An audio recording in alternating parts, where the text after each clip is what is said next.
sa disparition avait profondément ému le monde du cinéma français. Le 27 décembre 2010, l'acteur et comédien français Bernard-Pierre Donadieu décédait des suites d'un long combat contre un cancer de la prostate. Un décès, à l'âge de 61 ans seulement, qui a mis fin à une belle carrière productive et complète de plus de 30 ans, faite de longs métrages au cinéma, de pièces de théâtre ainsi que de nombreuses apparitions dans le petit écran. Mais avant de laisser un grand vide auprès de ses proches et de la comédie française, Bernard-Pierre Donadieu a eu le temps de transmettre cette passion à l'une de ses filles, Ingrid Donadieu. Celle-ci l'a régulièrement accompagné sur les plateaux dans les années 1990. Après la séparation de ses parents, c'est d'ailleurs avec son père qu'elle a décidé de vivre, jusqu'à son décès. Après avoir suivi des cours d'art dramatique dans le but d'entamer une carrière d'actrice, elle a effectué ses premiers pas au théâtre dès 2005, dans la pièce C'est jamais facile de Jean-Claude Isler, mise en scène par Jean-Luc Moreau.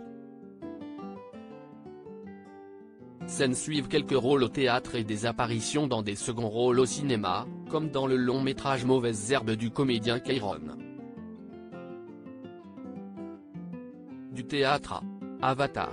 Si la jeune femme compte donc quelques apparitions à l'écran à son actif, en particulier des web-séries ainsi que des courts-métrages comme en atteste son site internet, c'est dans un autre domaine que la fille de l'acteur brille tout particulièrement depuis une grosse dizaine d'années maintenant, le doublage.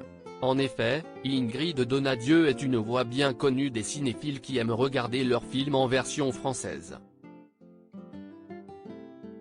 Elle est devenue une référence dans le milieu, puisqu'elle est chargée de doubler des superstars internationales telles que l'actrice israélienne Gal Gadot, Fast and Furious, Wonder Woman, Jessica Chastain, Kate Hudson, Sienna Miller, Marie-Elisabeth Winstead ou encore Zoé Saldana.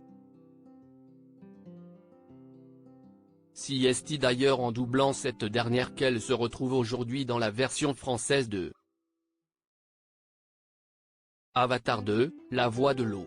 Une aubaine pour elle, qui assurait déjà le doublage de l'actrice Zoé Saldana dans le premier volet, tant le nouveau film de James Cameron devrait déferler sur le box-office et marquer son temps comme étant l'un des meilleurs blockbusters de tous les temps.